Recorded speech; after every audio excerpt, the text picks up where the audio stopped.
It is Powwow.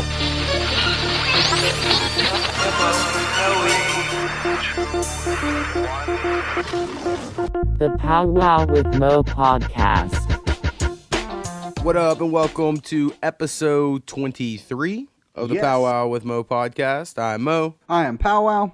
All right, and so what do we got going on this week? All right, so we got quite a few things. The first thing that I had seen was an article by National Geographic that says that we may have found the first stars born after the Big Bang. So it would have been around 180 million years after cosmos burst into the being that they may have found a few of the stars that are still lingering from that time frame. I do still think it is crazy whenever I talk to a few people, whether it be at work or outside, about the Big Bang, and they still are like, no, it's still argumentative that that's the case or not.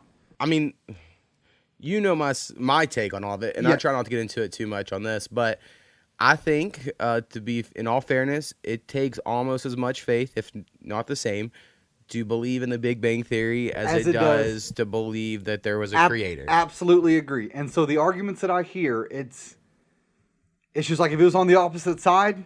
Right. Well, and that's it. So, like, me personally, I like to go with the Big Bang because I like to look at, I mean, science isn't a religion, you know, but like the people that follow science and are like, do it their life work to pursue it. Yeah. They're normally out for like the truth. And sure, there's some shady stuff, I'm sure, where they agreed.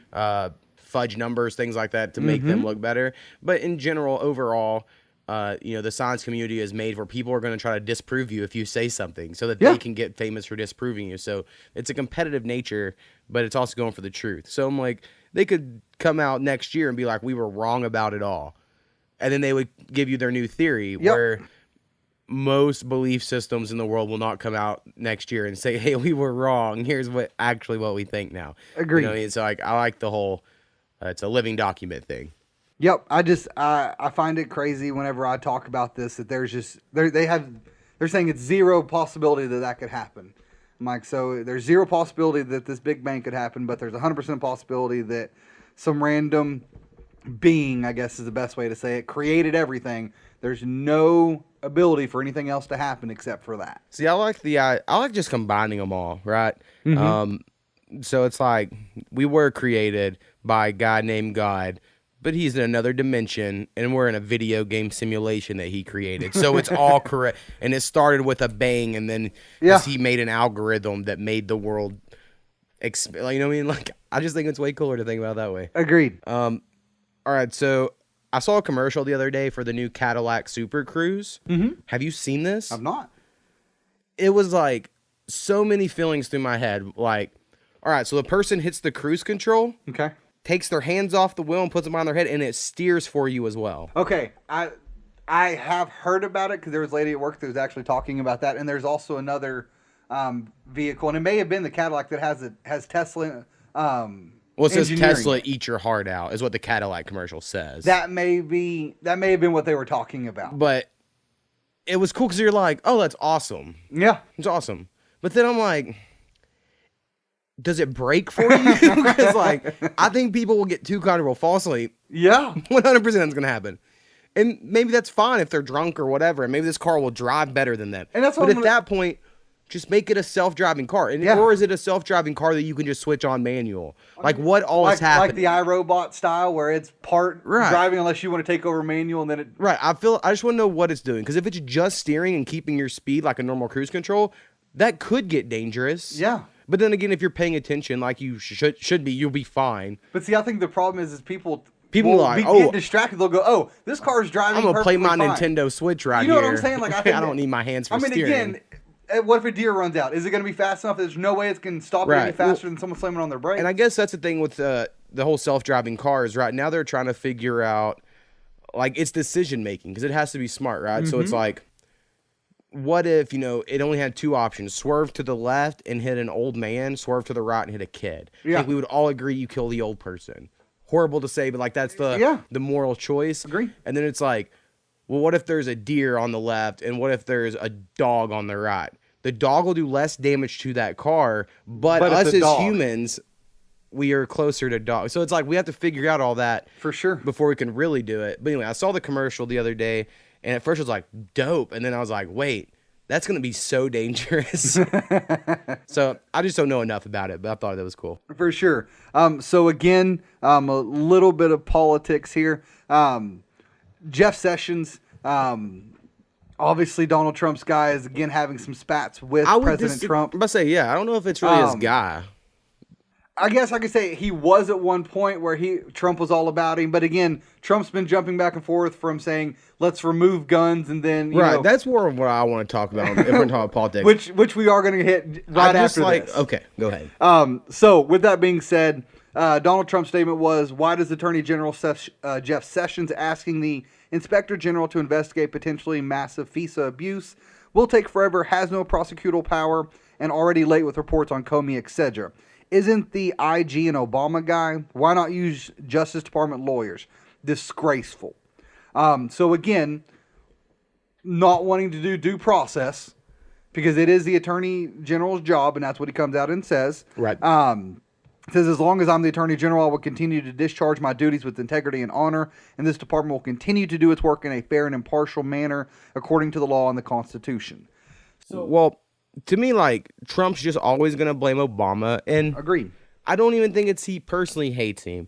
I think he understands the people that voted for him hated Obama in an irrational way. Mm-hmm. And even now I talk to people that, and I'm like, sure, I liked Obama. He was cool. And then they're like, well, you liked him? I'm like, what did he do? Sure, when he was president, my grandparents, every time I saw him, would tell me he was a member of the Muslim Brotherhood and was bringing Shia law. Oh, my God, yes. That didn't happen. And he was also going to take our guns. Guess what? Didn't happen. Like, yep. There was so much fear-mongering going on, and they're somehow still doing it. When this motherfucker's like, dude, I've been kicking with Richard Bronson in the Bahamas, cell surfing and shit. I ain't doing nothing. Yep. So it's all crazy. Now, the other little Trump thing we were kind of into, like, I am so fascinated in the many directional turns that he's taken. And now, I do think it shows, I don't know if this is good or bad, but Trump doesn't really have a solid plan. He listens to his advisors. He doesn't have a solid plan for anything. Right. Well, he listens to those close to him, right? And that's supposed to be his strength. Even though now half of them are gone within the first year. Right. So basically this week, he's like, yeah, we should ban some stuff. Right? Like, he was like, ban bump stocks or whatever. And then he walked back, and then he was in a meeting with some people, and he told the Republicans, you're scared of the NRA. I'm not. Y'all are dumb. And then he was like, we need to take people's guns. We'll worry about due process later. Yep. So he went from the person that was anti-Obama, who was out to take your guns, to now he's the guy that's like, I'll take your guns and I'll see you in court, because that's the way he thinks about shit. Yes. And no one, like, at least from my Facebook, that's all I can go off of. See, my Facebook has a lot of super liberals, a lot of super conservatives. Yep. Not Same many here. in the middle. Not many super conservatives I see even say anything. No. I will say Sideshow, he's a conservative, but he's a libertarian. Yes. So he's more like my style. He posted some stuff. He did. But, like, in general, most conservatives didn't say a word. So you're going to be cool with Trump taking your gun? Like, I don't know. It's all crazy. I think if it does happen and there's not some major, riot when this happens, then to me that's crazy. Because if even Obama was to say those exact words, there would be an impeachment going on. For sure. There'd be rioting. It would something be else bananas. that I kind of saw, and I agree with 100%. And I brought it up episode 3 or whatever we talked when you done your gun class or something. Yep. Is I get so confused why a semi-automatic rifle is the line. That's the line of fuck you, right to bear arms. But no one's like, I want a fully automatic weapon. I have the right to bear arms. I want a tank. I have the right to, like, no one goes further. And it's like, if you were really about the fucking rights, that's what you do. But you're just fed a line by the NRA to where that's what the gun makers make right now. That's what they want to sell. So they tell you, don't let them take that one, because that's their money maker. And so it would be different if people's principles were across the board or their ideas, but it's so obvious I don't really have a, what's the dog in this race, chicken in this fight, whatever the thing is. Like, I don't really care one or the other. I mean, I don't think we should take guns, but it's just so obvious, though, the rhetoric people use. It's like you're being swindled. You're being swindled by people. So anyway. No, I'm curious to see where Trump lands. Agreed. I mean, I don't know what's going to happen, but I just feel like there should have been more outcry regarding this. Again, I do not have a problem with guns, obviously. I just think that there should be some control. Anyways, so a very strange story that I had seen was about Barbara Streisand. You may have seen this. I'm not sure if you have. I don't think so. So her dog of like 14 years died. Oh, I actually did hear about it. So she decides that she's going to get him cloned. Obviously, you can't clone if there's a soul per se, if that's what you want to call it, or whatever your beliefs are. When I was in Sunday school at 9 years old, they told me animals didn't have souls. So this dog, right? They take swabs of its cheek and its underbelly. They send it off to a lab in Texas. During this time frame, she ends up adopting a dog from some rescue place because that's just what she does. Okay. Well, then she gets this call that, hey, we have cloned your dog and we now have 4 puppies. One of them ends up dying. The rest of them are fine. So now she has 3 puppies. Okay. She gives 2 of them away to some of her staff that she's very close with. She said she was okay with that because at least she would be able to watch them grow up. Right. And all that jazz, which again I still find slightly creepy. It's a little weird. So now she has 3 puppies running around. One called Miss Fanny, Miss Violet, and Miss Scarlet. And again, one of them is her new cloned dog. And you can get your clone too for only $50,000.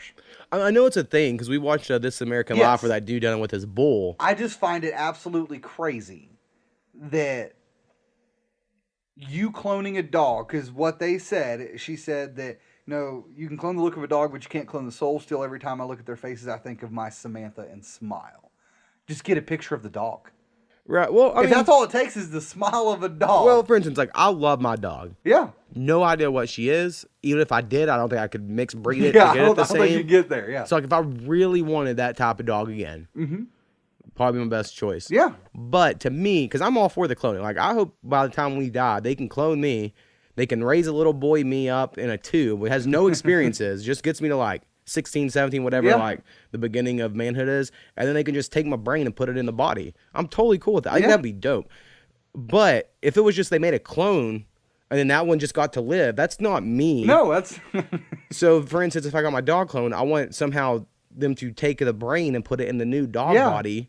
So it's actually literally the same. Because it's not the same dog. It's just the same appearance. Right. It's the same genetics. I just find it crazy that people... It honestly reminded me of The Sixth Day, that Arnold Schwarzenegger movie. Yeah. When you kept talking about it, I was like, I remember they had... That's like their whole shtick, because you go to the mall with your pet and they clone your pet or whatever back to life. But I just find that a little bit crazy. For sure. So, on a little lighter stuff, the other day the Thunder played the Phoenix Suns, right? And the Phoenix Suns now have this point guard, Alfred Payton. I haven't really got to see him play much this year because he played on a shitty Magic's team and then a City Suns team. Have you seen this dude's hair? I'm going to have to look him up right now. What's his name again? Alfred Payton. Alfred Payton. Like, it's it looks like a baseball hat made of dreads. Like the bill of a hat. So anyway, if anyone hasn't seen it, wow, it's worth looking up. Holy cow, you're right. It looks just like a baseball hat of dreads. How does he get it to stick like that? I don't know. When he was playing basketball and he runs down the court, it just bobs up and down. And then there's like all these highlights of his hair blocking his shot. It gets in his vision where he can't see the goal. Like, what if he tries to give a juke like James Harden did, which the amount of memes that have come out of that.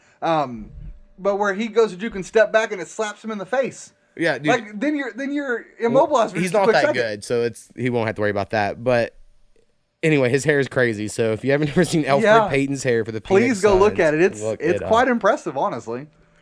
So some other news with regards to the sports world. The NFL Combine's been going on this past week. There's 2 things I want to talk about. So one is this punter. This Texas punter, his name's Michael Dixon. As you know, some of the teams there ask you to do some kind of crazy things at times. Right. His thing was, we need you to have a staring contest with our scout for as long as possible. That motherfucker's ass. So the first time, apparently this kid did not do this in school because the first time he did terrible. He lasted 14 seconds. Oh man. Like that's worse than a well, see, what happens is, because I had a staring contest with Kobe the other day, and I won the first one easily, and then the second one I lost real quick because sometimes you have to go with like the psychic out versus the health of your eyes. So you like go real big eyes so I can freak them out, but then they dry out real fast. And then you're like, Bad call. Yes. So I guess he learned on his third time, and he says he starts looking around in the different corners of his eyes to try to get them, somewhat wet so he doesn't dry out the entire time. But I guess he does well after the third one. But I just found that nuts. Again, he's just a punter. But I guess you don't want to blink when you're getting the ball snapped. But that's all of about a 2-second time frame. Not even 14 seconds isn't that bad. Then the other one was this gentleman, Shaquem Griffin. He's from Central Florida. He does only have one hand. It was amputated when he was 4 years old. When his mom went in the kitchen and seen himself trying to cut his fingers off because of the pain that he felt due to this disorder that he has with that hand. Oh, damn. So she took him to the doctor, and they ended up cutting his hand off. Well, his max that he has ever done, because on the bench press they have. Did he have like a real thing? Like, was it a real condition? It's a real condition. Okay. Because I could also imagine a 4-year-old just making some shit up. And they're like, well, we're going to amputate your hand. Yeah, no, it's some condition that he had, and I'll try to find. It's amniotic band syndrome, which is a congenital birth defect. Okay. And it just makes your fingers like jelly, and they don't work, and your hand just doesn't work. Oh, so he was trying to cut his fingers off. But the bench press that they do at the combine is 225 pounds.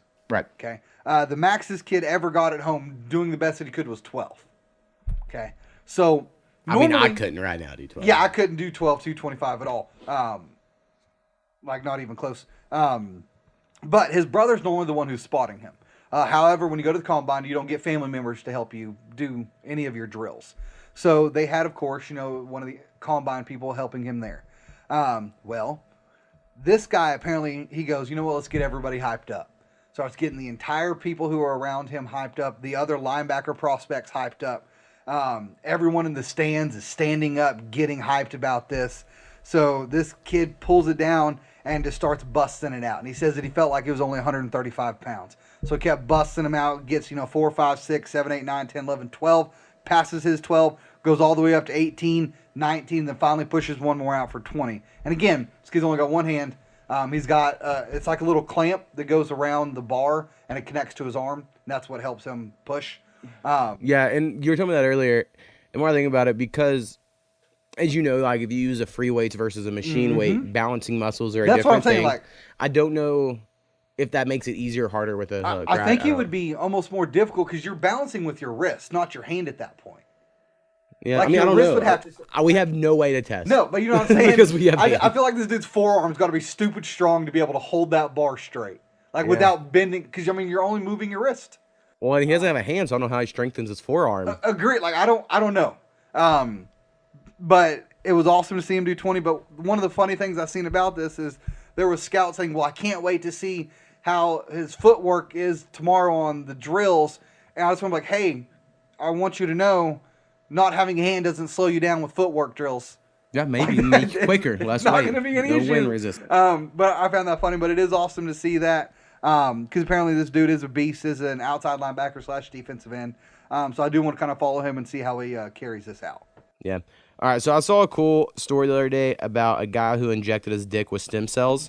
What? To try to make it bigger, and the guy's apparently. So now we're to the point of we're done with the Joe guy getting pills and getting bigger that way. We're going to just inject stem cells straight into it. Right. Okay. So this guy, I guess, is like a fitness cult hero on the internet. I've never heard of him. His name is Ben Greenfield. And he's done things before, like inject stem cells into like an injured shoulder, and it heals up real quick. Because like stem cells are going to be the key to future medicine, probably, or a good chance. So he's done a lot of different things, but then he's like, I'm not ashamed. I want to be in the best physical fitness. If that means a bigger dick, then that's what I'm going to try to do. Like, what does he do? Does he do like some deadlifting with it? Well, no, like you have to. He had to go to this facility. I think it was in Florida. I don't really remember where. And because you can't just buy this, he has to like convince them to let him be the experiment. To like, you want to see what happens, right? I'm your guinea pig. Like he has to work out that deal because it's illegal. You can't just buy stem cells. Yeah. Okay. Right. You know what I mean? So anyway, he gets some from these people for that, and he said. Dumbest part of the article. Maybe there'll be a follow-up. They were like, well, has it gotten any bigger? And he goes, well, I haven't got a ruler out and measured, but my wife can feel it's bigger. And my thought's like, if your goal, if you're doing this, and you better be measuring every day, right? if not twice a day. I'm like, hey, did it get bigger from this morning? And now he's claiming like orgasms are way better, he lasts longer, everything feels better, in full control, feels muscular or whatever. And I'm sure it does. I mean, it's fucking brand new stem cells. Yeah. But I thought it was just very interesting. So now I'm gonna have to keep following up on this dude who just does random experiments to I himself. will be cracking up if he ends up getting it so long where it's literally dragging the ground and he has problems with it. Well, there was some guy, I was reading some story once where I think some random African country where he had some condition like an elephantitis. Yep. And it literally was like past his knees, but it was like so uncomfortable he got it amputated. Yeah, I bet it would be. And then it's like, Well, that sucks. you know how bad it has to hurt for you to get your dick Yeah, cut off? I'd have some sort of wheelbarrow if I needed to. You know what I mean? Like, I'm not cutting it off. Right. So Kobe Bryant, one of the films that he executive produced is Oscar nominated, and that is going to be Dear Basketball. It's an animated film based on the letter Bryant wrote to the Players Tribune announcing his retirement. It's nominated in the Best Animated Short Film category. However, there is now petitions. There's over 16,000 signatures calling for Bryant's nomination to be taken away due to the Me Too movement of his sexual assault in 2003.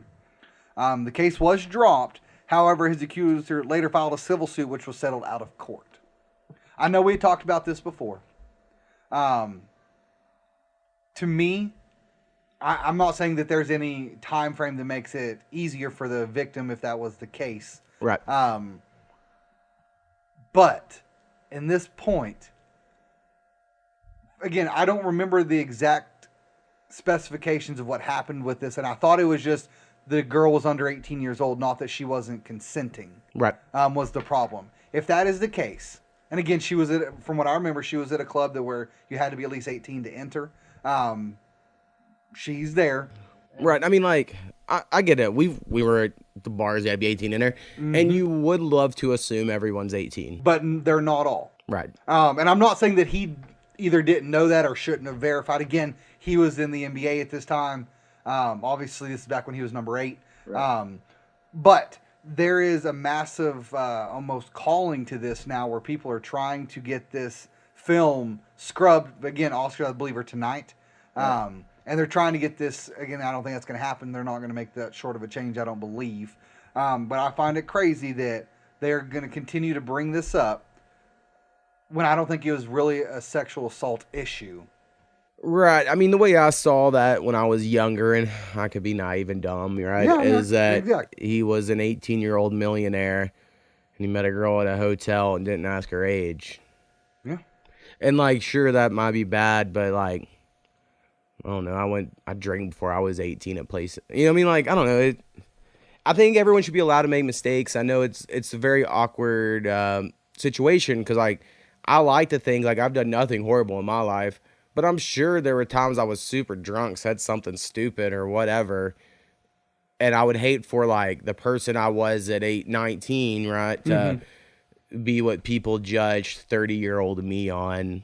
When I don't think I'm anything the same as I was. You know what I mean? Yeah, like, and so I think there has to be some.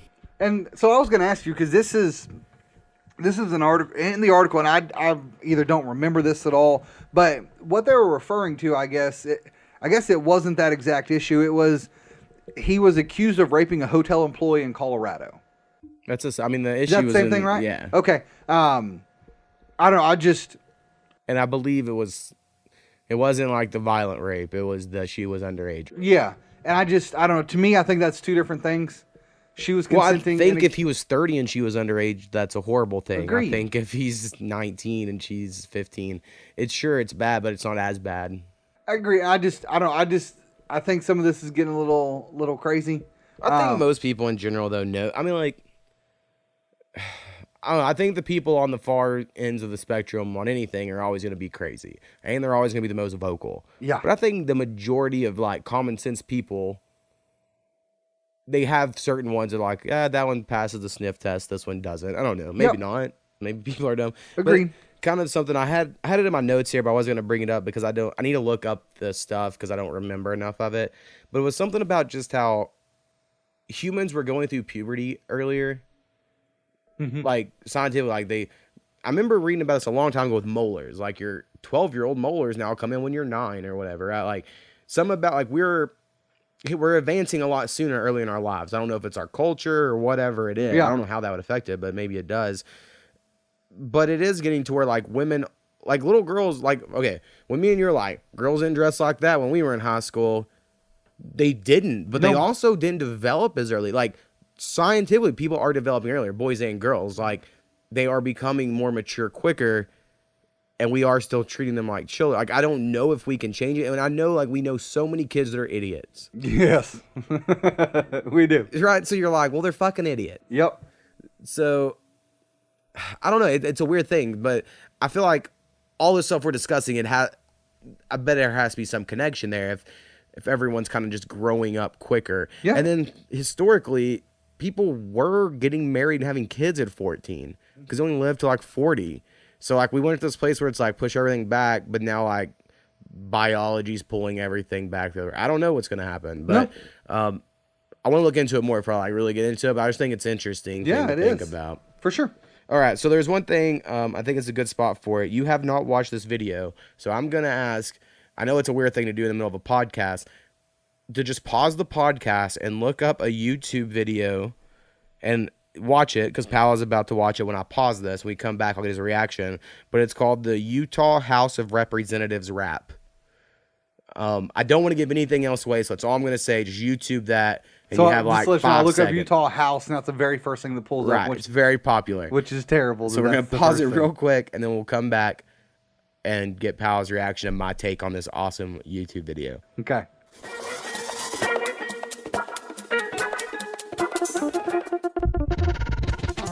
All right. Oh my God. So first thing I have to say is, so the citizens of Utah paid for these people to do this rap video, obviously. That's the first thing that comes to my mind, is why not waste more money? The second thing is, these people obviously have got zero rhythm at all. All right, well, hold on. First off, okay, because I'm sure not everyone's going to actually watch the video. If Way you better don't, if you did. please watch it. It's only like a minute and 15 seconds. Right. It's got the Fresh Prince beat. Right. It's Please the Fresh just Prince listen to beat. it. It's the Utah state representatives each doing one line to the Fresh Prince beat to describe how a bill gets passed. So, I mean, it's very Schoolhouse Rock, right? I like the idea. I But think it's great that they're trying Literally, to like, half the lines don't rhyme. No, And- not only that, but the crazy when you're talking about rapping like this, like it's so crazy. Well, but that's the thing is, and then there's like half of the people don't give a fuck. They're just reading the line. They don't and then care. you got one ass kiss And with then his you "Make got- America Great Again" hat. Right. Then you have the other half that are real into it, trying to be all.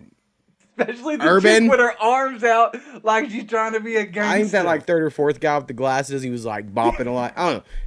It's great. It's and I think it's great because you know they didn't intend for it to be bad, No. but it is, and that's what And makes the it last better. dude sticking his tongue out like, I'm a rock star. You know what I'm saying? Like, Yeah. oh my God. So anyway, I thought that one was worth it. Everyone, if you haven't watched that video, You know, I think it is funny. I do think I like that they're trying to, at least try to discuss a little bit and be a little more, I don't know, not at the top of their ivory tower. But yeah, that was beyond terrible, but it was hilarious. I gotta look back at the guy's name who was talking like this when he was rapping. Right. And it was very funny. But that's a good one. The very last thing that I have to mention, obviously, is a little bit about Trump, because I didn't talk much about him today. I just think it's funny. He was obviously talking with the China president about this issue. Not really issue. He makes a statement there that he's now president for life, and he's great. And look, he was able to do that. I think it's great. Maybe we'll give that a shot someday. I really hope that. well, here's the thing. He's old. He won't last long. No. Not saying we should do it, but I think it's crazy because, and maybe it's me stereotyping Trump supporters, but I imagine in my mind when they heard that, they were like, well, fuck yeah. Exactly Trump right. for That's life. the exact thing that I just heard. And I'm like, that's his 2020 speech. Oh, man. It's going to be Trump for life. That's his new slogan. No, he's going to bring out Hulk Hogan. They're going to do the NWO. And it's just going to go Trump for life. And they'll do the for life thing. You said that. Someone's going to run with that now. But that was the last thing I had. Oh, well, I got a whole bunch. Sweet. So, Hit some, man. because I feel like our top 5 will be quick later, so Yeah. we'll just go long here. I'm sure you've heard about this story. It was a story last year. This Texas State transgender wrestler. Mike. All right, so here's my thing. Hold on, First off, let me back up just a second about that. I didn't know that states had a boy and girl state championship wrestling. In Oklahoma, we don't have that. Right, but Texas is better. But anyways, so go ahead. So anyway, my thought on this, because I remember hearing about it last year, but I didn't really look into it. And I thought it was a boy who wanted to become a girl, was now wrestling with girls. And I was like, that's fucked. But now that I've looked in the story, that is not the case. No. It is a girl who wants to be a boy because she looks like a boy, is being forced to wrestle with the girls, and she is beating the fuck out of all these girls. Yeah. And then everyone's pissed at her, but she's like, hey, I want to wrestle with the boys. Right? And Yep. maybe the solution is what you said. Move to Oklahoma. You'll have to. You'll have no other choice. But anyway, I watch these things, and I do feel bad for the people I don't know. Texas, they would call it a she. I would call it whatever they want. I'm guessing they'd prefer to go by he. And it's just a weird thing. So anyway, I think a lot of people got riled up about it last year because I remember being a big deal. And they didn't really understand the full thing. Because I think if you really knew the story, you'd be like, well, yeah, let her wrestle with the boys if she's that good. I don't know. I mean, my only thing is, the only arguments that I've heard that have been valid is that she is on a low dose of testosterone because she is transitioning from a female to a male. Do they not test for testosterone? I guess not. I Well, guess if they don't test, then you're not breaking the rules. agreed. But the picture that it has, I mean, I'm going to call her she because she's still a she right now. I don't know what the proper thing is. I don't mean to be rude or anything, but she is more yoked than I am. Yeah. Like, she's cut. I think that if she wants to wrestle with boys, I don't see an issue. Whenever I was wrestling, there was a girl named Cheyenne that wrestled, and she won some, she lost some like everyone else. Right. I just think especially if that person wants to, if they're a female going to be a male, then they want to wrestle in the male side. I don't see a problem with that. Right. And I've still always, and I've been talking to you about this for a while, I'm ready for the one girl that's like, fuck softball, I want to play baseball. Yeah. And I understand softball is just as hard, if not harder in certain ways, all that. But I just want to know if there's a girl that's like, I don't do this underhanded bullshit. I throw like a dude. You know what I mean? I don't know. Yeah. I'm ready for that fight to happen someday. Agreed. I just found it crazy because I know the state championships wrestling were just within the past week, so I found that a little crazy. And then I've noticed that I talk about cereal like people talk about wine, where I'm like, the other day, I was like, I need a dessert cereal. And I was like, I got chocolate Lucky Charms. That's a good dessert cereal. That's good. And then it's like Honey Nut Cheerios. That's more of a morning refresher. Anyway, I'm really into cereal. Eventually, we'll have to do top 5 cereals. Yeah. And then as far as things I've watched, which actually there was one other random note. Remember whenever we started saying Smoke a la Bole? I mean, I don't remember when. Do you remember we used to say that a lot? I do. Smoke a la Bole? I don't remember when. I just remember it being said, and it may have been just one of those times where we were on the couch shooting a video, and you may have just said something at that point. Well, I still remember one day us backing out of our apartment parking spot, and someone was in our way, and us just yelling, "Get out of here!" Yeah. And then we just yelled, "Get out of here!" every day for 3 years. Yes. After that day, Get out of here! I No. remember that. Anyway, so this week Atlanta is back on TV, television show. It's like, it's a weird thing. Like, I'm like entranced by it. Like when I watch it, like I can just zone everything else, and I'm like so into it. Yeah. And I'm like who will be talking, and I just won't even hear. And I'm also like, so the first episode starts off with like the first episode of the second season starts off with like 2 characters you haven't really seen before, and they're gonna like rob this place. But it's so high ebonics. If that's the right terminology. Like almost like 90% ebonics is when they're talking, right?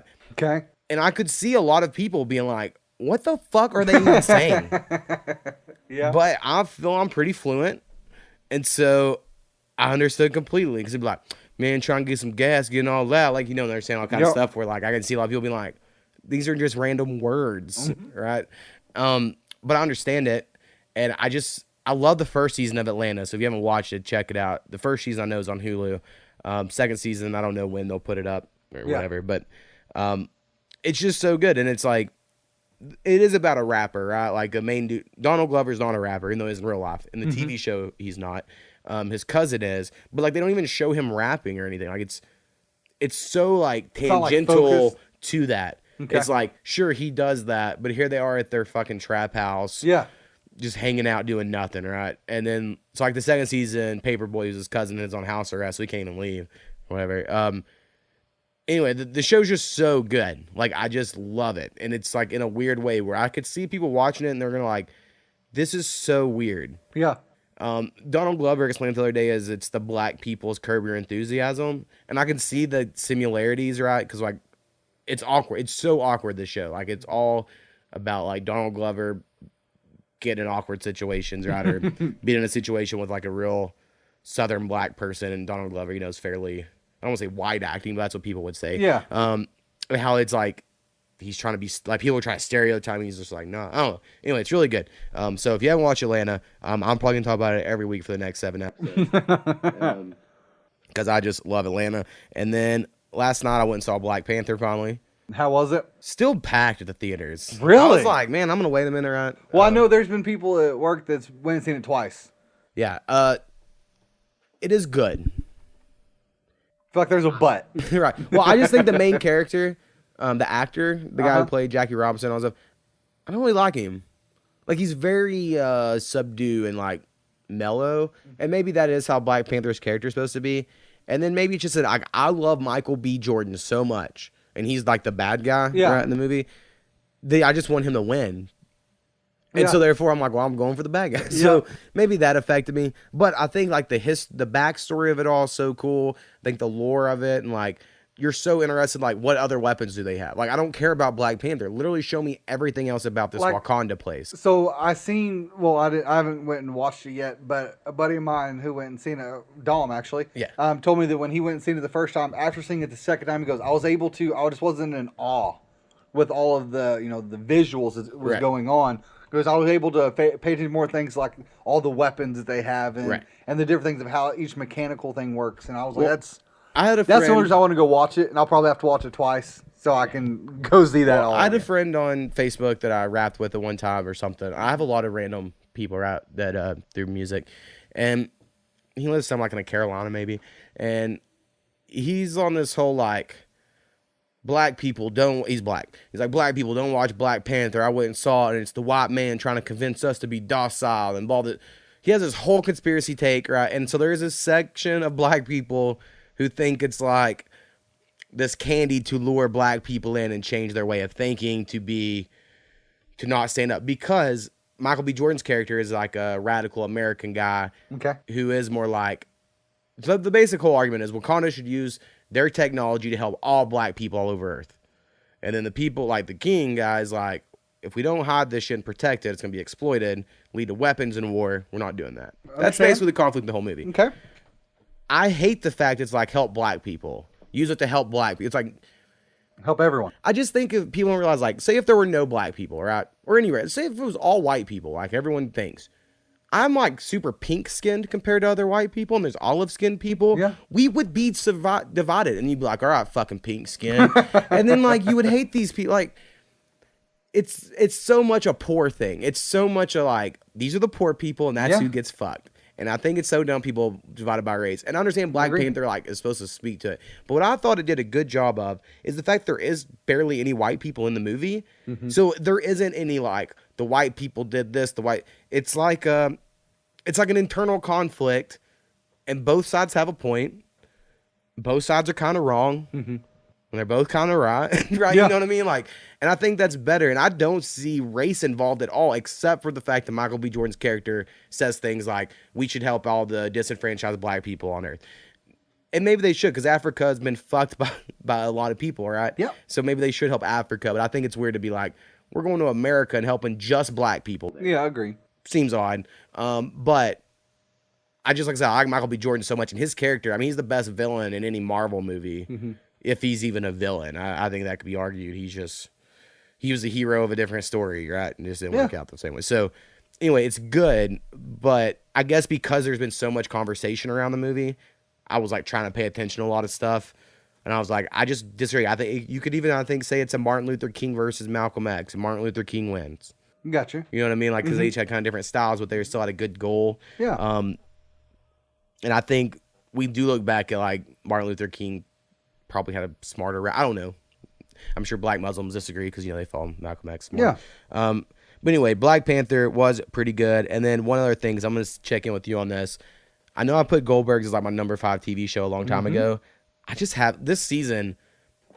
It hasn't been my thing. Like, I don't know. I don't love it as much as I used to. Well, I watch it and I'm like, man. It's going away from Adam as much.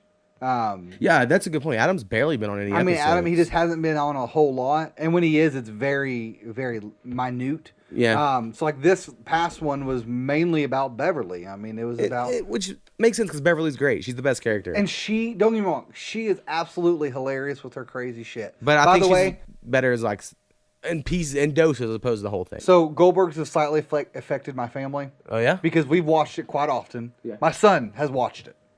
He has seen, because we started at the beginning, Right. and he sees the dad come in. So now every time Saya walks through the front door, He takes off his his pants. come off every time. It's so funny. And now I can barely keep pants on him inside of the house, and he only wants to wear his underwear. That's just a short little thing. But I agree with you. I think it is getting a little bit different. I think they're trying to figure out where to go because Barry's about to graduate.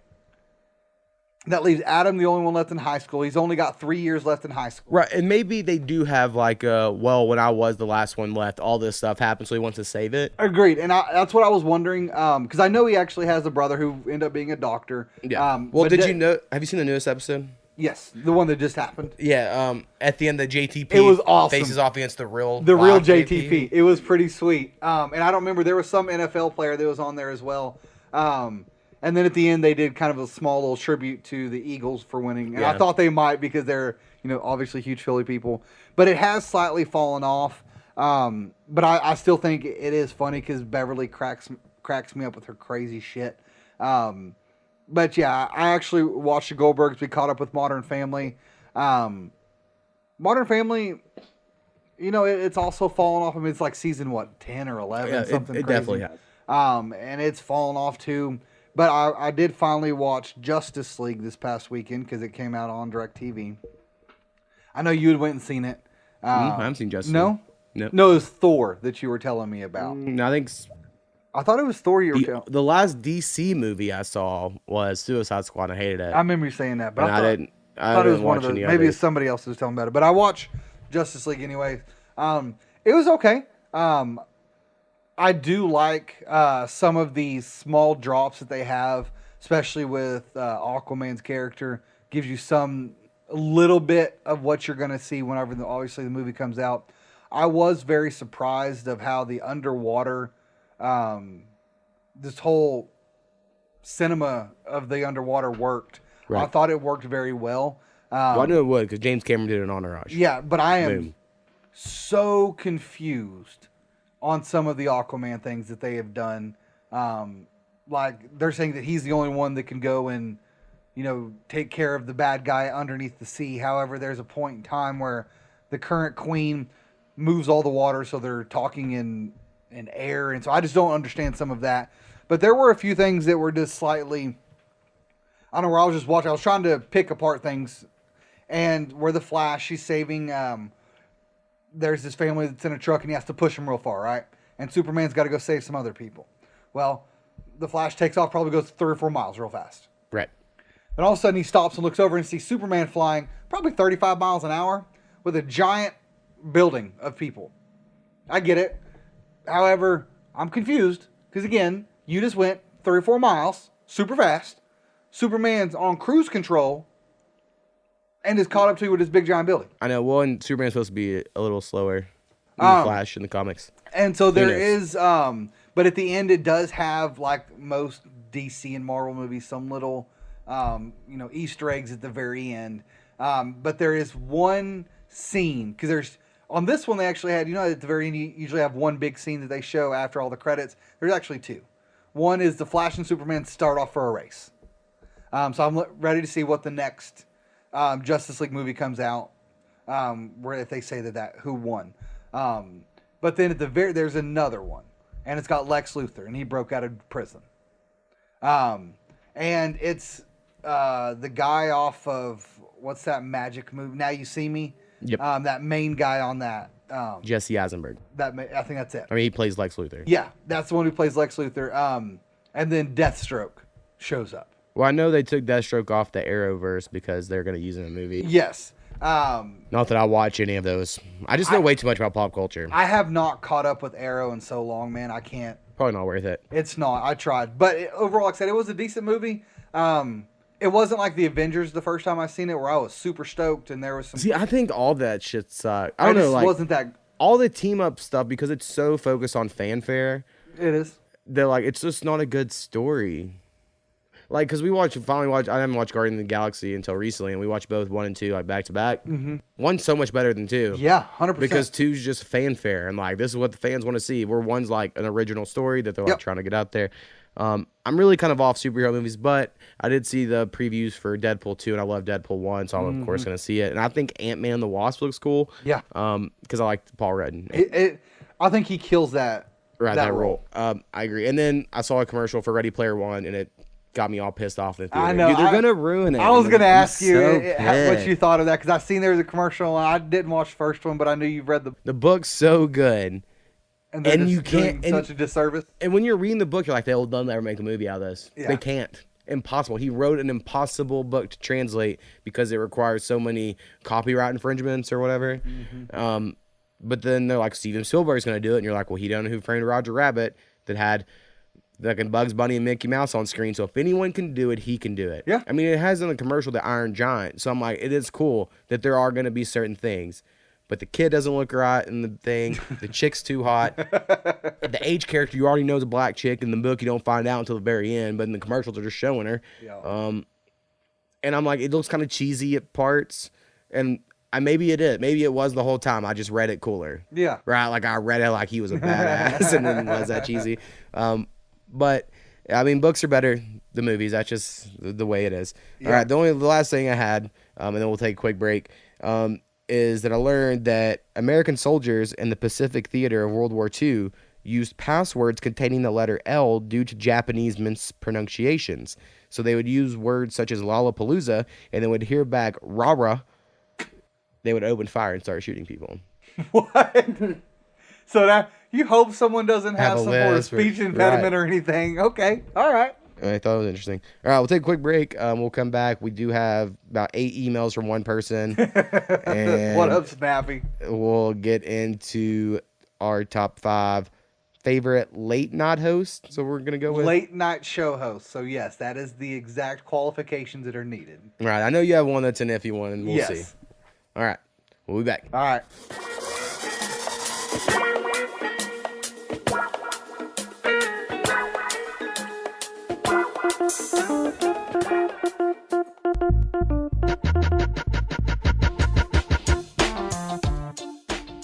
All right, and we're back. So, Powwow, what do you got to do? All right. So, if anyone has any suggestions, corrections, or ideas, please email us at thepowwowwithmo@gmail.com. That is THEPOWWWITHMO@gmail.com. Yeah, and I think questions are cool. I think the one Rusty sent last week, I think someone could send us cool questions that we can just both answer there on the spot. You know, I think those are cooler than us bringing them up.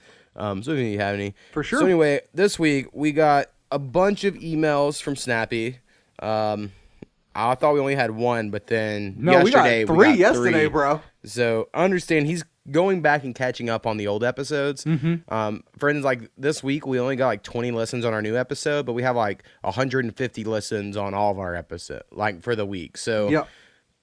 I guess some people are going trying back to catch up. Yep. Right. So anyway, his first email he sent was so long that I was like, there's no way I'm reading all of it, and I'm really not. I'm going to have to just kind of skim through here. He told me I need to chill out on Domino's. Yeah.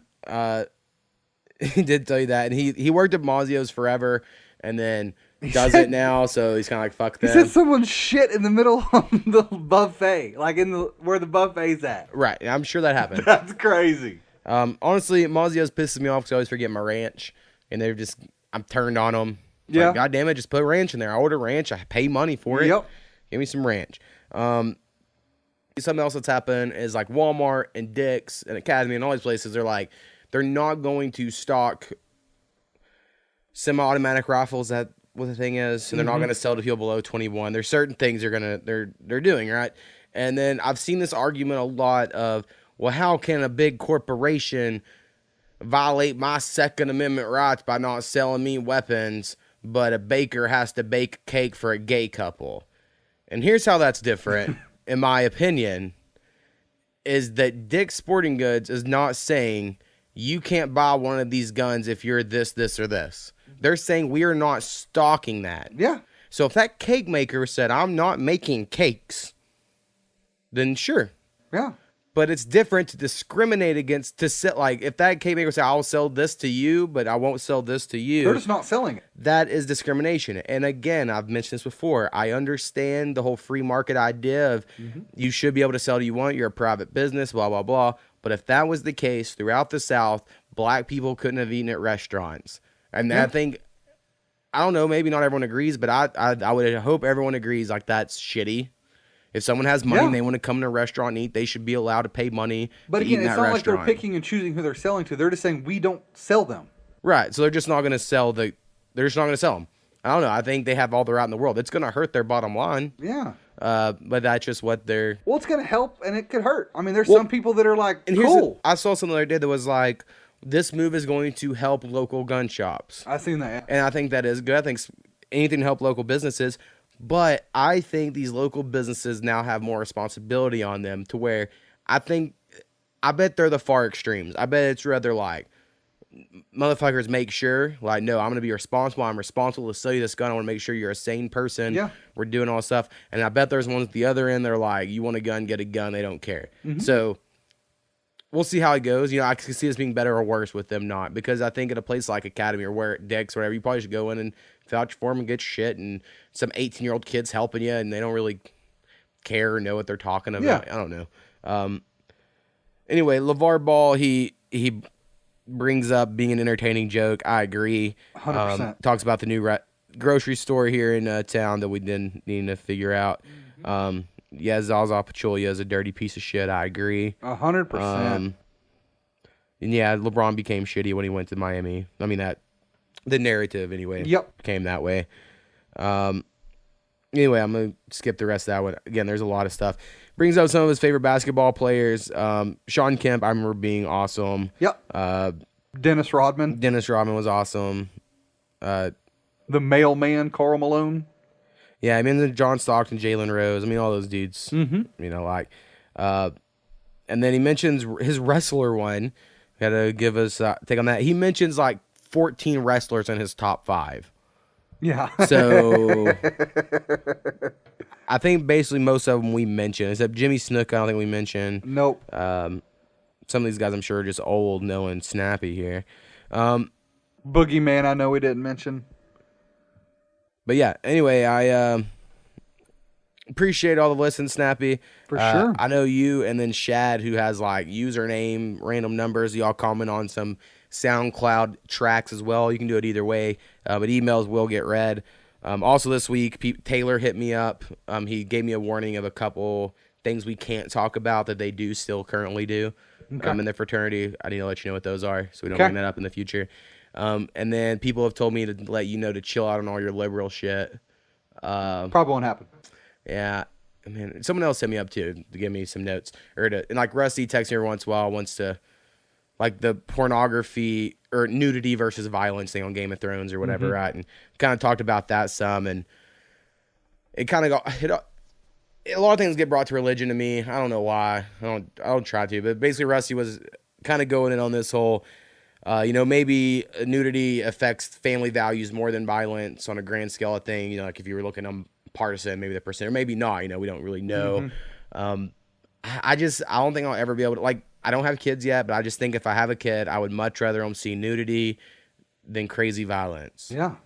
Maybe I'm wrong. And then I know most people just glorify violence. I think that's why I am where I am on the gun issue. Like, where I'm like, a crazy person with a gun, that's bad. A lot of people think, but when I have a gun and I'm such a badass, then I'm going to save the fucking day. And you know what I mean? So the logic's just not quite the same as my thinking. So we talked a little bit about that, and I kind of just came back to, I think, in America anyway, because in other countries nudity is not viewed quite the same. When the like prudish Protestants landed, in America, and the enemy was the Indians, your people, you didn't wear many clothes. Now, a lot of people act like Native Americans were like a way backward society, but in a lot of ways, they had a lot of shit figured out more than white people. They just didn't have technology. Agreed. What white people have always had is technology, or did forever, right? Yeah. Because they, in my theory, have no evidence for this, is any people raised in cold environments that evolved through that have to develop technology to survive, and in warmer, easier climates. For instance, I think you could argue that the log houses built by northern Indian tribes are more technologically advanced than a teepee. Yeah. Now, the teepee has benefits. It does. You know what I mean? But like the engineering that's involved, sort of thing, right? So anyway, like for instance, like Indians bathed daily when white people landed here. They were very clean people. That's why they weren't used to diseases and they got killed. White people that originally colonized were so religious. They only bathed once a month because being nude was such a sin. Like, you didn't do that. Yeah. Like, even to bathe. So these people are fucking disgusting.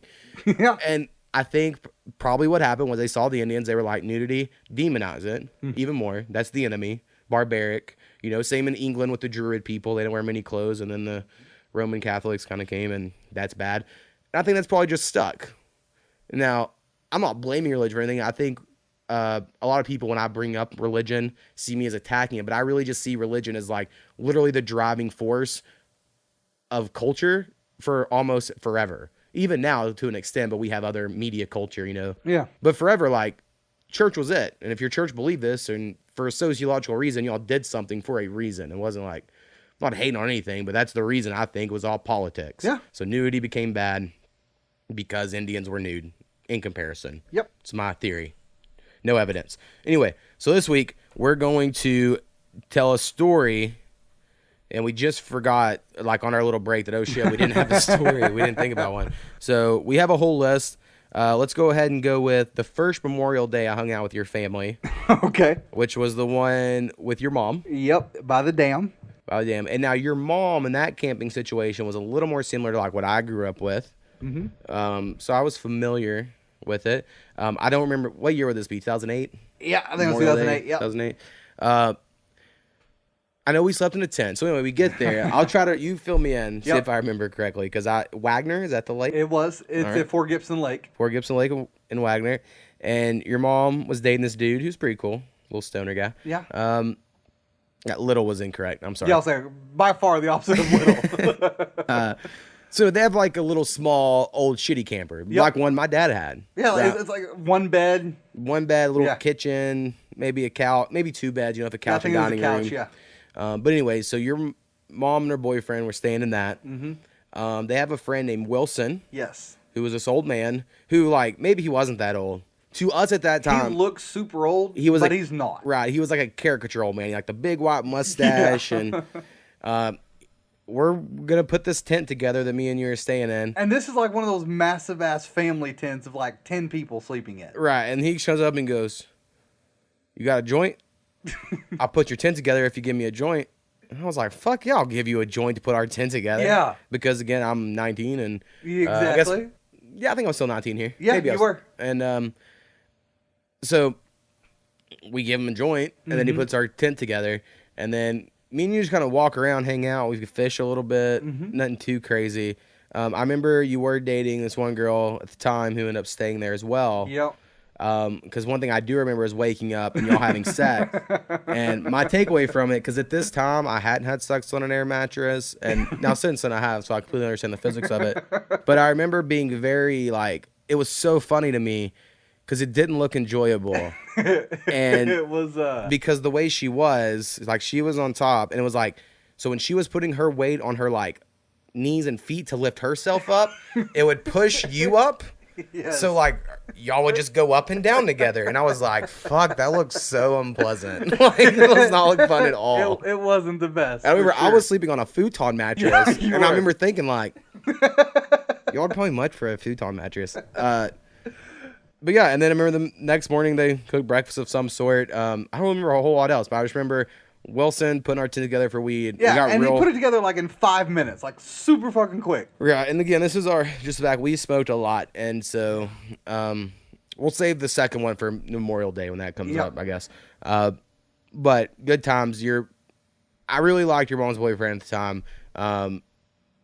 He was just a good time. He was funny guy. Yeah, I mean, it was cool for our age group, but then just looking back on, I'm like, dude, you're like mid-30s. It was time to grow up. It reminds me of another time when we went to his house and he had like his college best friend. And I tried to hate because me and you were this, right? And like, I could very easily, not really, in a different world where you were him and I was like this friend, we were like, this dude made the best music in college. And then he forced this dude to pull out his guitar and sing these original songs he wrote. And I'm not going to say they were bad, but they weren't like great. Amazing. Right. And so they just kept playing them because I rapped. They had to show me. And I'm like, cool, man. Real cool. Yeah. Awesome. It was a crazy weekend. We only stayed that one night. Yeah. And that was it. But yeah, it was nuts. Wilson, it's funny. It's actually now my sister's father-in-law. Wilson ended up turning into being. But yeah, it was crazy because we were standing inside of the camper whenever they came and asked us, and we were in there for just a couple minutes and walked out, and it was put up. And we're like, what the hell? I also remember it's one of those things where like it was a shitty time, but then in hindsight, like made it better in some way. Exactly. Like, the fact that like the only air conditioner was inside a little camper, so that's why we were in there. It was all hot and shitty. Yes. Outside, and then we're like, God, this is the worst. And I think that's probably why we only stayed one night. Yeah. But it made it kind of more fun in a way. It was fun. For sure. Okay, so let's go ahead and get on to our top 5 favorite late night TV show host, kind of whatever your qualification.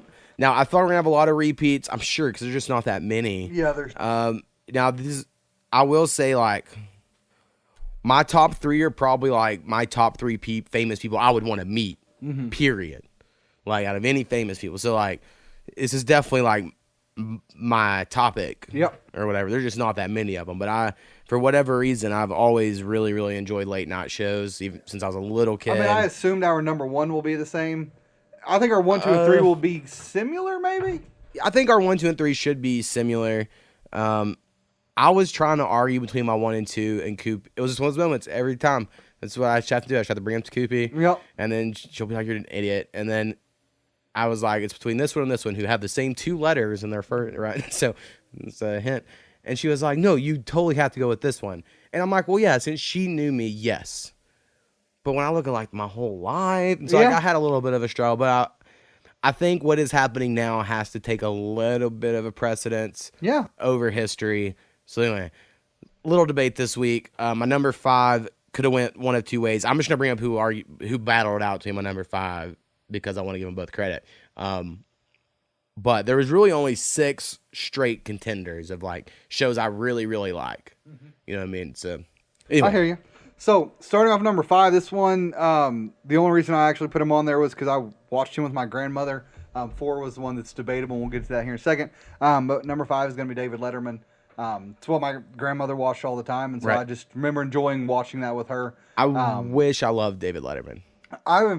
I guess my thing was I didn't have much of an option. Right. And so that's why I guess I gravitated towards him when I was younger. Again, I don't watch a whole lot of late night anymore.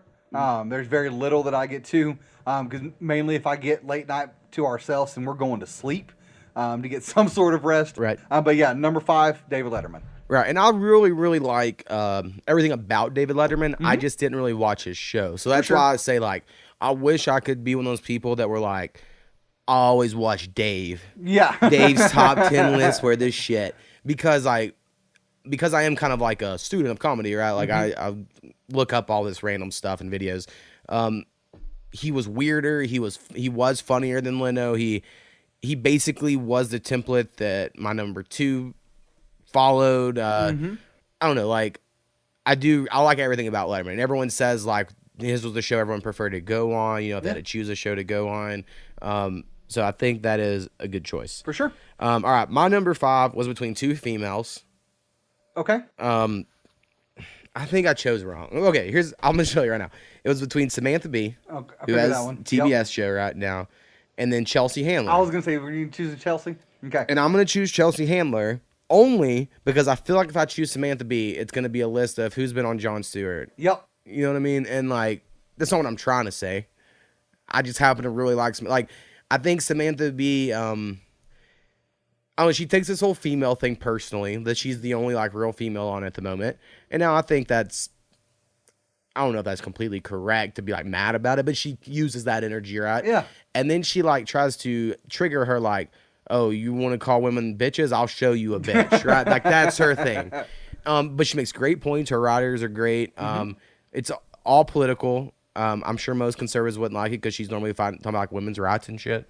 And I don't know, Republicans aren't. That's not a thing on the top of their list. So I really like Samantha Bee, but Chelsea Handler, I loved her run on E. Like, it was one of the only shows I watched on E.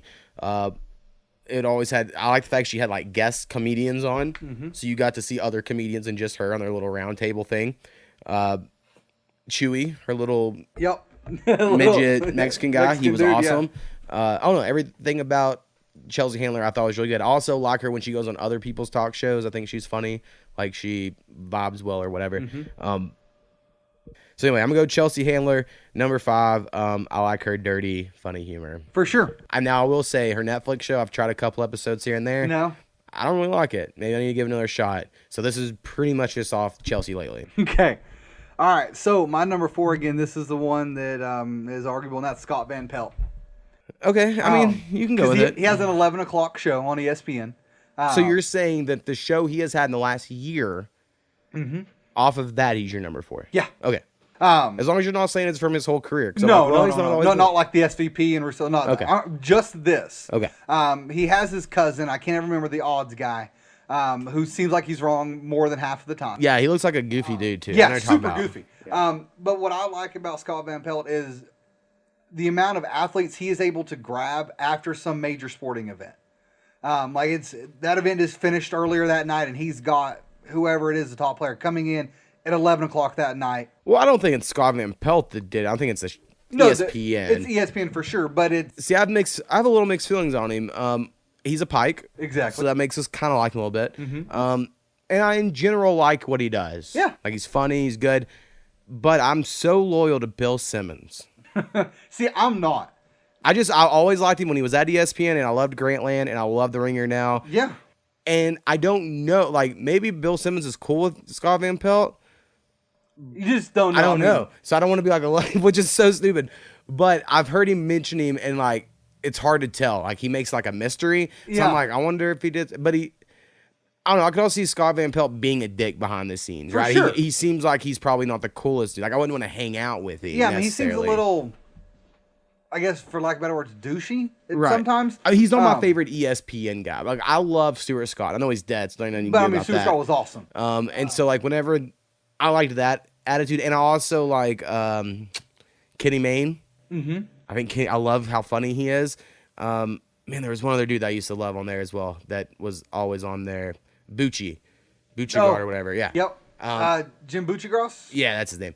I like him as well. But Scott Van Pelt is always a little. He gets mean, and maybe that's good. And but that's why I think it's funny is he starts hating on people. But it's not always his jokes. Like sometimes he's mean and serious. Oh yeah, and you're like, oh. Okay. Plus, one of the funnier things is whenever he has this little segment that it's like where Scott Van Pelt was throughout the week. And there's people that send in pictures of random bald people with glasses. Ah, that's funny. And it cracks me because some of them are kind of spot on. I liked his radio show with Ursillo. But some of them, it's like, no, that just is a super fat bald dude that has zero resemblance, so he goes and hates on it. Right. But I like the show, and that's where I get most of my At the moment, I'm just kind of against ESPN, mainly because, and not because Bill Simmons, because they're cool now. He's been on their programs, they come on his, and they're all good. But mainly this whole Arizona thing that came out, right, of like, they think Arizona coach paid $100,000 to get DeAndre in there, whatever. Yep. One source, that was a one-source story that wasn't even from like, they haven't even released a tape. This guy claimed he heard it. Yeah. And it's a one-source story. And then everyone on ESPN attacked it like it's true. And now that everyone knows it's a one-source story and there's not really a lot to it, everyone's trying to walk it back. And I'm like, no, fuck y'all. No, all y'all talking heads were on here acting like y'all had the shit, and y'all knew you didn't. And so I like good journalism, and Yeah. I feel like ESPN just keeps getting sloppier and sloppier I with think stuff. they do. Well, I mean, they're losing some of Well, their and great just- journalists. And just like I'm still mad at the Deflategate thing, and I hate the Patriots, but like scientists did the test, came out, and were like, Yep. with that weather, the balls could have Yeah. deflated. It is a total possibility, and then they just were like, who cares? And ESPN didn't even report it. Nope. And so, anyway, It's whatever gets them numbers. I want to like ESPN. Like I love Jalen and Jacoby. You know, Mm-hmm. they're on there, and I like a few other shows. But I'm so curious what's gonna happen with this Disney thing because I watch Fox Sports for every Thunder game for the most part, and I'm like, is this gonna be an ESPN Oklahoma channel? And if so, that's fine as long as you can still watch it. Don't be charging me another $11 to watch that show. Right. You know what I'm saying? So okay. Anyway, So that's my 4. Mo, what's your number 4? all right. My number 4 was the show that got brought up last week, so I won't try to say too much. Which is John Oliver. Okay. It has a weekly HBO show. What I said last week was the only thing wrong with the show is it's only once a week. It'd be way cooler if it was more often. Their writing's really good. They should have really great little sketches. They put a lot of work into them, like whatever their main story is. Yeah. Something I didn't talk about before, but he made a make-believe church one season and had, I wish I remembered her name. She was off Saturday Night Live back in the 90s when we watched all the time. She was like the nerdy-looking girl. Anyway, had her on, and there was like his pastor wife or whatever, and they created a church so that they could get tax breaks on stuff, and then they were asking people to send in their seed money, and then he made a joke of it. When I say seed money, I do not mean semen. No one sent in semen, and then all these people sent in semen, and then he was like, no, for real, I had to cancel it because all y'all fuckers kept sending in semen. Like, it's disgusting. I don't know. He just has some really good ones, and again, I know you probably haven't watched in the last week, but Rachel Dratch. that's it. You really need to watch John Oliver because I know you would really. Yeah, really I know, like it. and I will one of these. I promise I will, because I loved him when he was on Jon Stewart. Right, and he got that month run to fill in for Jon Stewart, and that's what got him that's the the job only for reason HBO. that makes me want to watch him Yeah. because of that. But yeah, that's a great one. So my number 3, and these top 3 honestly are because I lived with you at some point. Going over these, and that number 3 is going to be Conan. All right, well, we'll have to wait on that one. Okay, All right, so my number 3 is probably your 1 or 2, which is Jon Stewart. that's my 1. All right, so wait on that. So go to my number 2, and your number 3 is Conan. Okay, so Conan O'Brien. I actually still watch him every once in a while at home with Jill. It's harder to on TBS. It's harder to watch him on TBS It is. than it used to be Yeah. because they don't have like, I mean, you can record and DVR it, but it's, I don't know. It makes it hard, like, because for me, like, I watch all this shit all the time, and even though I have like such a long history with Conan, it is sometimes even a house for me like, well, I gotta go to find it on the shit. And Yeah, I mean, play it and- it's okay. I mean, I like the older stuff more than I do some of this new. There's still some funny sketches that he has. and I think, and this is what I've always liked. So I'll just explain my history with Conan. I used to stay up to watch Conan in like 3rd grade. So whatever his 5th year anniversary was, I remember I was watching before that because I remember his 5th year anniversary. Yeah. Like I remember watching for like a year when that aired. So however old I was when that happens, when I watched it, and my bedtime was 9 o'clock in 3rd grade. That's when I was supposed to go to bed. Except Wednesdays because Hercules and Xena was on, so I got to stay up and Loved watch Hercules. those. And then most nights, honestly, I could just stay up as long as I was in bed watching TV. I'm always gonna throw a fit. Yep. Now Conan did not come on until 11:35 in our central time zone, so I would just have to stay awake to watch it. And his interviews have always been like the second half of the show is always better than the first half of the show. Like his monologues, and I hate to say this because I love him, he's my number 2. Is they're just not good. Like he writes a joke, he shows you how the joke's done, but then it's like, let's laugh at how dumb that joke was. Right? Yeah. I mean, I like it, and his humor is so self-deprecating. I think that's why I'm like I am because I've watched him for so long, and I'd really make fun of myself for a joke, and he does the same thing. Now he has a documentary on Netflix for when that in between time from when he lost the NBC show to his TBS show. It's really good. I think it's a good show of who he really is. Like he is kind of mean, but he is funny. Like I don't know, and he's really upfront of like I'm addicted to the laughter. Like, you know what I mean? Like it's just a drug for him. And, so he seems like a cool dude, which I think is why I like him the most. But I think him interviewing celebrities, out of all the late night show hosts, in my opinion, he's the best at that. Yeah, I mean, But sketches wise, they've never been that good. yeah, I mean, his sketches, like I said, are okay. But yeah, I think you're right. Interviewing, it gets fun, and plus I love Andy Richter. Oh, I love Andy Richter too. Like he's that dudutch guy, Right. that just kills it for me. Conan has such a history too. Like he wrote for The Simpsons. He went to Harvard, but hates talking about it because he thinks everyone will think he's a douchebag. Yeah, but he's ridiculously smart. Right. So he wrote for The Simpsons, which I love The Simpsons, and then he wrote for Saturday Night Live whenever like really famous people were there, and then he had his show above the studio of Saturday Night Live when Will Ferrell and David Spade, Chris Rock, all those guys were there. So like when Will Ferrell comes on Conan's show, he's so much crazier than he is on anyone else's show because like they've known each other like as friends for so long that their interviews get ridiculous. Like he'll come on Conan as Ron Burgundy, you know what I mean? Like do the whole interview as Ron Burgundy, or like the normal shows he won't. So, I just really like Conan. Now the whole Jay Leno thing is the reason Jay Leno is not on my top 5. Now Jay Leno is like I guess an honorable mention because Jay Leno had the best sketches. So there's basically 3 parts to a late night show traditionally. There's monologue, the sketch, and then the interviews. Jay Leno always had the best sketches. Yeah, great sketches. Jaywalking is amazing. Yep. It just is. Ross, the gay dude, he's got to start there, and he was awesome. There's a lot of really good sketches on Jay Leno. So I watched them, and he has like the easiest jokes. He has like, let's go the broadest audience because, you know, we have the most viewers or whatever. But I just always liked how weird Conan was. So, but when he got Jay Leno's job, I remember thinking like, we'll see how it goes because they are so different. Yeah. And if NBC would have just replaced Conan with another, like just Jimmy Fallon, it would have been different. But they brought back Jay Leno back. And it was just also This is a slap in the face. that I hate Jay Leno now. Because That's actually what it says at the bottom of my list is hate Jay Leno. Right. So, I love Conan. He's my number 2. For sure. You're number 3. So what is your number 2? Which is probably my number 1. Probably. All right. So let's go ahead and go with your number 1. Number 1, Jon Stewart. Yes. Okay. We watched Jon Stewart every single day. Yeah. For a good 2 years straight. Probably longer. If not long, yeah. I mean, I've been watching him since my senior year of high school is when I really got into it. And it was really because my English teacher, Mrs. Bobby, hardest teacher I've ever had, she would watch it the next day. So, like, Comedy Central would show him that night, and then the next evening would show, like, the night before. Yeah. And she didn't stay up to watch it, but she would be, like, a day behind. So I would watch them, and then me and my friend Andrew sat by our desk, and as long as we talked to her about Jon Stewart, we could, like, you know, get 20 minutes out of class out of the way, right?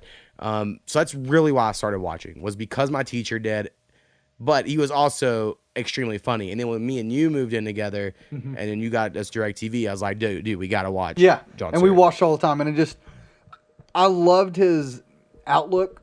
I mean, I have similar outlook, I guess. Right, well, and everyone says he's too liberal, or he might be, but there was a time he was super, in my opinion, unbiased. He was attacking both sides. He was. But there came a time when Fox News, and I'm sorry to anyone out there who loves Fox News, but there came a time when Fox News decided they were rather going for numbers by extreme headlines and ridiculous rhetoric, and other news stations weren't yet. I think they do now. Yeah. And so Jon Stewart kind of started attacking them more and then got pinned as a liberal. But then people forget, like, he's the reason the first responders from 9/11 get health care. Yeah. Like, he fought that huge campaign for it, have him on his show. Like, he does a lot of... He puts his money where his mouth is, sort of thing. Like, he does a lot of good stuff as well. Whenever Colbert got his new show, and he came on there with Trump, and he just went ballistic. Right. That's the Jon Stewart that I like. It just cracks me up the way he is. Well, and that's the thing is, I'm so surprised he retired when he did, or quit when he did, because him and Trump had a history before Trump ever ran for president, where he made fun of Trump for, like, Trump University, or, you know, something like that. And, you know, because calling him fake or whatever. And then Trump comes out and goes, well, Jon Stewart's fake. He won't even use his real last name. And then said something that was, like, hinted that it was anti-Jewish, but I wouldn't say it guaranteed that Trump was saying, you know, I mean, it was and Jon Stewart didn't make a big deal. He was like, yeah, I changed my name because no one could pronounce whatever his real last name is. But yeah, I do love Jon Stewart. Now, I don't know. Like, the reason why he's not my number 1, I guess, is there, especially towards the end. And I'm not saying I don't appreciate this, but he was more of a political pundit than a comedian. And I know he always kept to, I'm a comedian first. Agreed. But it was impossible for him not to because he went so far in, you can't go out. Right. And I mean, and maybe we're looking back with rose-tinted goggles or whatever, but I just remember him being the only place that you could really get the truth. Like every other news station. I think it's perception. Right. For someone watches we agreed. Agreed. But I think if someone who is that far right, they go, this is a bunch of lies and bullshit. Right. Man, I just think it depends on your perception. Right. And I got in this discussion with someone in my work this week of it just doesn't matter. Like, if I meet someone who watches nothing but Fox News and I try to tell them, like, here's an independent research on this thing, blah, blah, they'll say, well, that's fake. It's bullshit. Yeah. I don't believe it because my station didn't say it. If I find someone who watches nothing but CNN or MSNBC, and I'm like, here's independent research of like, well, it doesn't matter. Right, because they only want to listen to their camps. We've gotten to the point where no one believes the other side at all whatsoever. Right, and I even look at it's like I watch the Thunder games, right? And I hate watching on Fox Sports Oklahoma in comparison to ESPN or TNT because the announcers are paid for by the team, so they just kiss a lot of ass. Like last night they lost to the Trailblazers, and I was like upset about it. But they're like, well, it's just a schedule loss. You know, it was on a back-to-back, and our guys played good, blah, blah. And it's like, no. We lost. They didn't. And you're just feeding this bullshit. And I know it's not exactly the same, but it's similar. And it's like, I want unbiased review of what just happened. I think we moved away from that. Right. I don't think that will be unbiased. And maybe Jon Stewart left because liberals, I mean, I think everyone's snowflakes. I think that I hate the whole snowflakes because I see conservatives get all butthurt all the time about their feelings. Absolutely. But everyone's just so sensitive. Everything is a right to get mad. And it's like, everyone thinks that freedom of speech means you get to say your opinion and someone has to agree. And that's just not what freedom of speech you get is. To say it and that's it. Move on. Right. And I can make fun of you all I want. Yeah. Like, that's just how it works. But I do love Jon Stewart. It's on my number 3 on my list. And like you said, we watch him every night. He had some of the best correspondents, like Larry Wilmore, John Oliver we mentioned. I mean, he had Steve Carell, Ed Helms. Like, his tree of, like, comedy tree from that show is probably like no one rivals. I don't think anyone could. From like especially a late night host standpoint. But I guess they also don't have that structure. But he just had so many good people come out. They were of that awesome. place. For sure. All right. So my number 1 and your number 2 is Colbert. Yep. Now, the reason why he's my number 1 is because he's had 2 television shows I love. Yeah. And Stranger with Candy, he was an actor in that, and it was okay. But as a late night host, I love the Colbert Report. Yeah. Like, if this is my ranking of shows, it would be my favorite. Like, I know I've said it before on this, but like, I really, really enjoy satirical comedy. I love the fact he is a character. Yeah. And he plays so hard into it, and then he would go like interview people, and they don't know that's not really him. And he actually recently on his current show on CBS, he did one of those where he went and interviewed someone in like a thing, and it was like the House Intelligence Committee, and he's asking about the Trump stuff. And the guy's like a stone wall and can't answer anything. It's all confidential. But, you know, it's old school Colbert being like, but do you have the P tape? And just being, he goes, could you say it's streaming? And this dude just like, I can't talk. Yeah, he's like, I can't say anything. But I love Colbert. And that was his best thing is when he interviewed people on the Colbert Report. He would kill it. Like, he would go interview these politicians. He would just straight up ask things to their face that no one else would ever dare to do. And they wouldn't answer it, but he wouldn't care. And then he had some great, like, I remember, you know, everyone, we'll talk to people now, I'm sure they would say this, would be like, they're giving all these jobs to fucking Mexicans. Now, me, I worked in a watermelon field when I was 14. I remember that, And so I know how hard that is. And they paid me more than the Mexicans that worked harder than me just because I was white. Straight up. Yeah. They did because the dude knew my dad that ran the thing or whatever, right? Horrible jobs. Yeah. In my opinion, and most white people wouldn't do them. Like but the Colbert, oranges in Florida. Oh, yeah. You're right. So, exactly. And so Colbert makes his whole, he goes to this farm that has this whole pitch of, if you're white, you can come get a job. If you're good, you keep the job. Yeah. Or whatever, right? And take the job from the immigrants. And no one ever, like, one person's ever lasted or whatever. And Colbert does, like, 1 day of labor there, and it's so hard. And he gets paid, like, $12 or some shit at the end of the day. So, no, even though he was playing this super conservative, he still could make common sense points. I feel like. I remember I loved it when he was making fun of something being racist, and then he was like, "So come down to the Yin Kong King eye exam center," and he was like, it was such a good joke, but people just thought he's racist. It's like, no, he's making fun of racism. I don't know. I just love everything about Colbert's humor. Now, not to drop your religion into it, but he is super Catholic, and that shocks me because of some of the stuff that he's done. But I love when Ricky Gervais is on, because Ricky Gervais, if he had a late night show, would be Ricky Gervais would kill it. Yeah. But him and Ricky Gervais are friends, and they have a lot of religious talks, because Ricky Gervais is a famous atheist, and Colbert's a famous Catholic, and they kind of go back and forth. And if you're an atheist, you leave the conversation being like, "Good job, Ricky Gervais," and if you're a believer, you leave being like, "Got him there, Colbert." Like, they have fun conversations.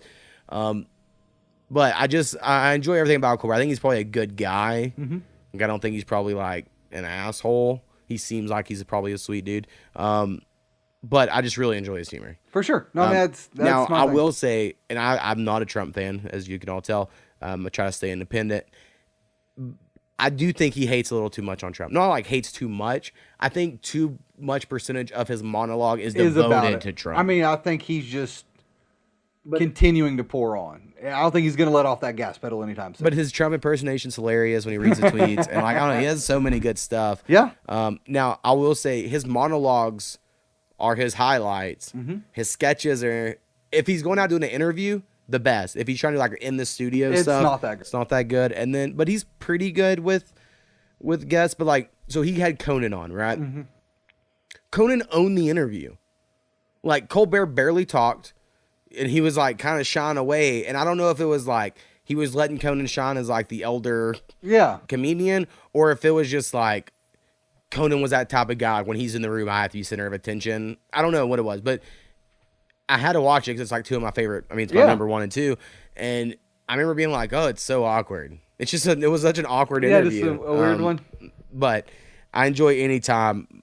Like, I love when John Oliver comes on Colbert, because they do that a lot. And it also reminds me, because all of our top people, and you might remember this, there was a writer strike back in the early 2000s, and all the writers couldn't work, right? Even if they liked their shows. And so I remember Conan and Jon Stewart had a fake beef. Because I remember when we watched it, they brought it back up. Right, they would bring it up every once in a while. But the reason for it was because there was a writing strike, and so they didn't have people to write. So they just kind of got with each other and were like, "We're going to hate on each other, and it's going to give us free content to come up with." And then they just started making fun of each other in like good friendly way to kind of fill in the time because they didn't have writers. And I was like, "It's so awesome." It's a smart way to do it. Yeah.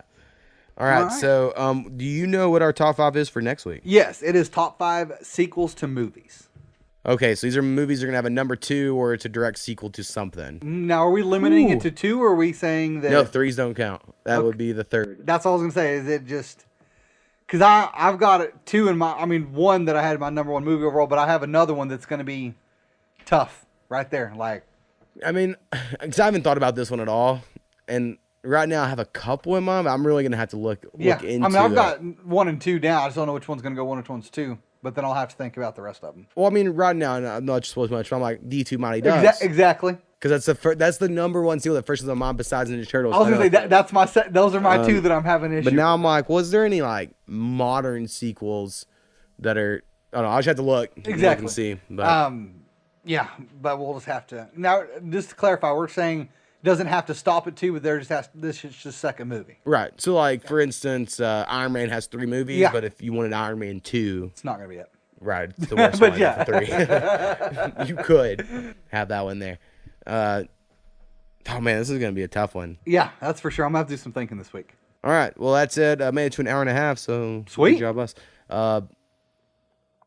Again, just to let y'all know, these beats at the end, because I haven't said it in like 20 episodes, is by this dude Sin City Beats. If you are interested in some beats from him, let me know. I will email him, get y'all in touch with each other. Might get new beats someday. We'll see. Yeah. Not sure if it'll happen. For sure. Appreciate everyone listening. All right. Now we're doing one next week, as far as I know. You'll be back? I'll be back on Saturday. All right. Sweet. All right, man. All right, Peace. guys. Peace.